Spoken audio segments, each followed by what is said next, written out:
Hello, world. Welcome to Chats with Baba. Baba is an international term for elder or grandparent, so I suppose I qualify in both cases. The purpose of this podcast is to inform and empower parents of young Black children. Now, let me just give a little clarity there. This information is applicable for all children.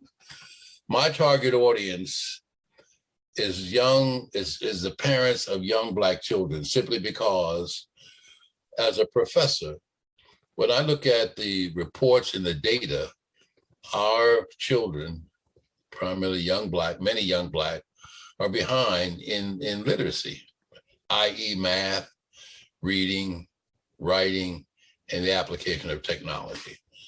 So this podcast is to inform them that in all young children, Black, white, brown, doesn't matter, there's natural genius. And to inform them is to help them to bring it alive. Now, the first newsletter that I sent out basically talked about a changing world that we're living in and what's necessary in order to be able to survive and thrive. What are the skills that's needed there? And so, I try to include in my newsletter that kind of information that will be helpful to parents. So today I want to talk a little bit about parenting and the Black or African American family, and what has to happen in the context of socializing or raising children that will lay the foundation for them. So when you talk about the education of young children is primarily determined by the level and quality of socialization during their childhood. Now, what does that mean? That means as you are engaging with them from the time that they come into this world, all of what you do with them is called socialization. This is where they learn language. This is where they learn communication skills. This is where they learn certain behaviors. This is where they learn to respond to certain stimuli, and you see other kinds of things that children do. And so this is known as the socialization process.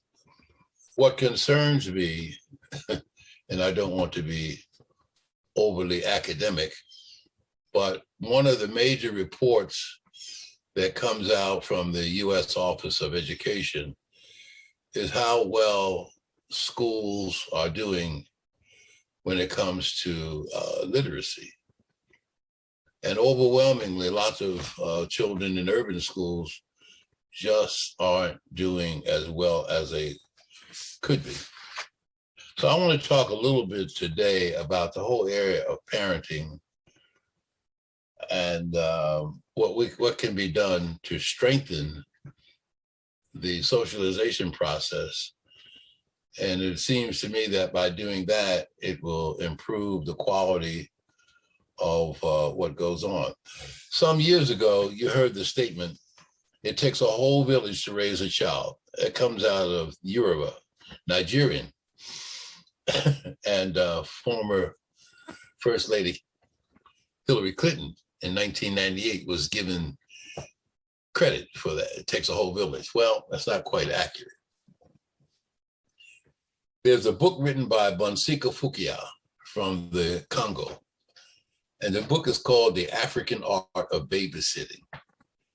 And in there, he describes what it means when it takes a whole village to raise a child.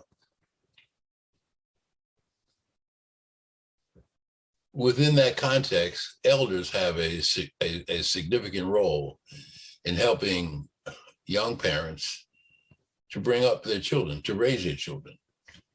And so raising them within the context of a village, it's a shared responsibility with a larger family. That's one African proverb. It takes a whole village. There's another African proverb that says, a child who is not embraced by the village will burn it down. We see some children, youngsters who just do some things that's not to the best interest of himself or herself or the community. So therefore, what I want to come back to, what's behind this podcast is to empower parents and provide them with the kind of skills and knowledge that would make learning fun for children. The idea is that children are born with genius within them. And children innately love learning. Children just love learning. You don't have to teach them to love it. They cannot love it by the quality of interaction that goes on. Very early on, children begin exploring their bodies, their fingers, their face, and on and on and on. And as they're doing this, they may not be thinking of themselves, but they are learning.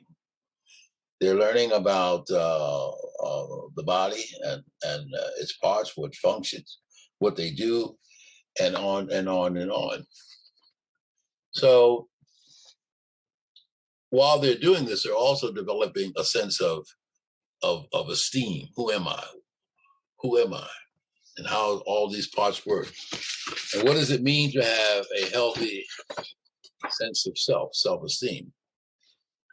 The term self-esteem refers to how one feels about oneself. And we know that self-esteem is an important ingredient in terms of school success. We know that. The research overwhelmingly points to that. The research tells us that when a child enters school, they bring with them a well-established sense of self-esteem as well as a sense of self-concept. Not only do I feel good about myself, but I also have a sense of who I am. And it is that self-concept that influences the kind of experience that your child will have. So let me talk just a little bit, if you will. When we talk about the Black family or the African American family, and I don't want to get caught up in what you choose to make reference to, either or is fine. One of the great scholars, as he traveled the world, trying to make sense out of what's in the best interest of children, it said there's two things, and I talked about this last week, I believe. To unlock that natural genius in your children, you want to treat them like human beings, and you want to love them. Think about that. You want to treat them like human beings, and you want to love them. Think about how you feel if you are treated less than the human being. That impacts your self-concept. It impacts your self-esteem. So we want to make sure that the things that we do is to enhance the development of your children. Remember, I said when children enter school, they will have had anywhere from 0 to 5 years of interaction with you as the parent. And the quality of that interaction will determine their self-esteem or self-concept. What we do know is this, that from birth to the age of 5, 85% of the brain is developed. From birth, think about that. 85% of the brain is developed from the time that they're born to the age of 5. And during this period, children will go through several stages of development. They will go through infancy, toddlerhood, preschool, and the kindergarten. Those are the 4 periods. And during each of those periods, it's important to understand what children's capacity and capabilities are. And what you want to do is, as you're nurturing them, is to help them to develop a healthy attitude towards learning. And during this period, you want to have a healthy relationship with them. One of the important aspects of parenting is unconditional love. Unconditional love. There's nothing that interferes with the amount of love that you can give your children. Unconditional love. I have a son that's in his mid-50s. We almost on a nightly basis have a conversation just about life. What does it mean to be growing up? And as we either hang up on the phone or in passing each other, the same thing with my daughter. They're 4 years apart. We always say, son, I love you. Daddy, I love you. Jamil, I love you. Dad, I love you. Unconditionally. There's nothing attached to that other than having loved them. And they grew up hearing these terms. Think about what it means to say that to a child.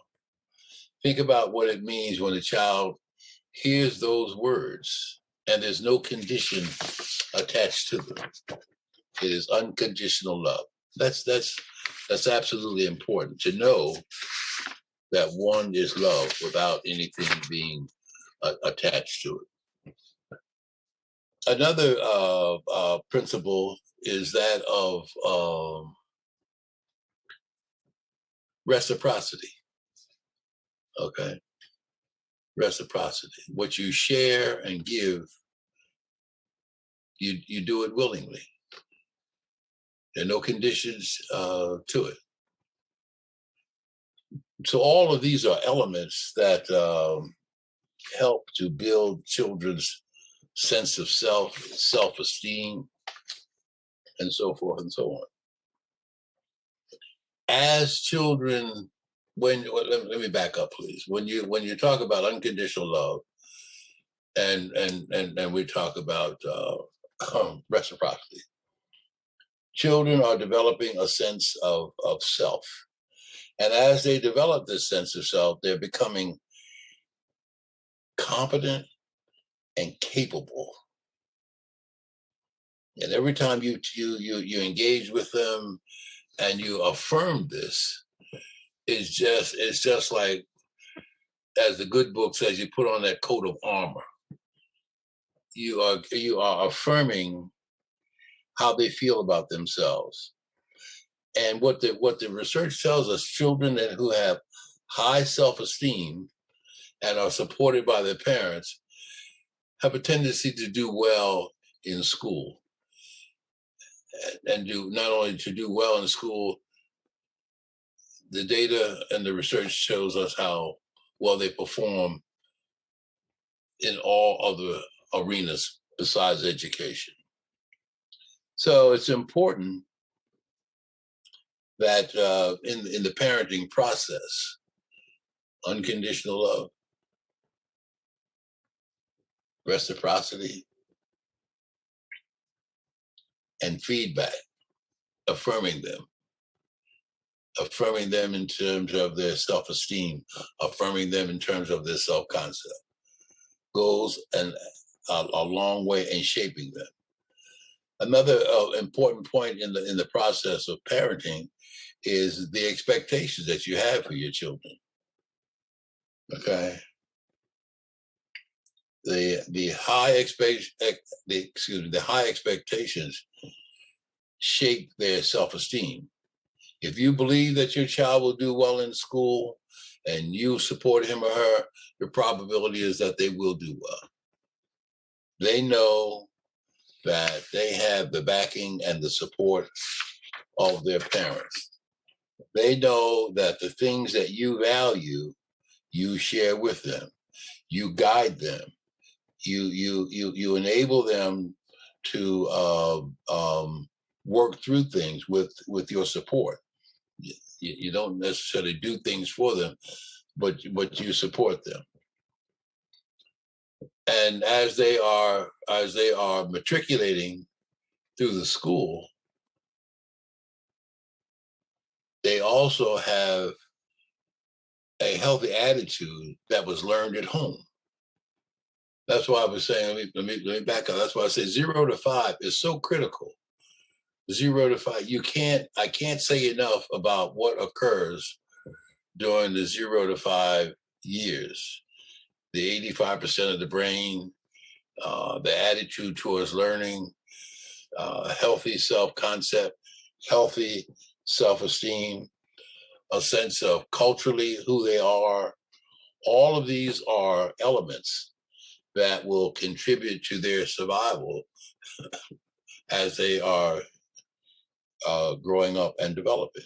As I talk a little bit about unconditional love, reciprocity, and another point I want to make relative to strengthening the family is the principle of restraint. Well, let me be very clear on this. Some years ago, the Ebony magazine asked me to contribute to an article that they want on the whole issue of spanking. And the article was entitled "To Spank or Not to Spank." So when the article came out, I wasn't exactly sure when it was going to hit the newsstands. I ran into some friends and they said, "Oh, you don't spank your children." Oh, I said, "Obviously you've read the articles that was in Ebony."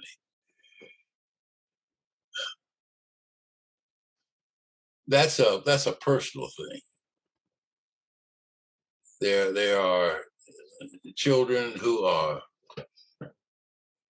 abused, and sometimes that abuse comes through the way that they're punished, if you will. As a parent, what was important to me is for my children to develop certain behaviors. And if I was calling them, I wanted their attention, I may have popped them on the legs just to get their attention. So the whole issue of spanking is a very personal one. So the issue of restraint is that we don't want to do things that will hurt or endanger our children. So it's important that we restrain, that is to control ourselves when things don't quite go well, or you have an encounter with children. So the idea is that you engage with them to try to figure out what the situation is, but one of the principles is that of restraint. So I've talked about 3 principles today: unconditional love, reciprocity, giving and taking and sharing in a very genuine way, and that of restraint.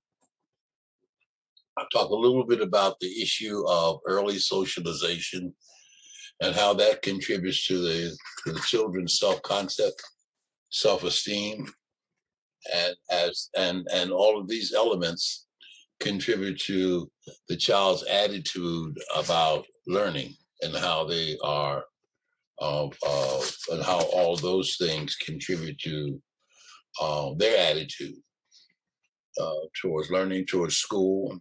I talked about the importance of high expectations. I talked about the importance of things that they engage in within the context of the family. Now, remember, I mentioned that it takes a village. That village, the early part of that village is the family. You are the first element that contributes to their development. Other family members, as they get older, also share in that. And so all of that is to say, and I'm going to continue with this over the next couple of podcast sessions because it's important. Keep in mind that children are living in a world that is changing rapidly, and I want our children to be able to survive and thrive, and to have the necessary knowledge, skills, and dispositions to be able to do that. All of that all the foundation for all of that occurs during the early years. And as they move through life, and if they've had the affirmation from you as a parent, that affirmation will insulate them relative to situations that they're in different settings in the school. So I'm going to stop there with today's podcast. And if you get a chance, you can go to my website, drjamesyoung.com. And there's several books in there that speaks to this issue of excellence, academic, and cultural achievement. So until I talk to you next week, have a good day.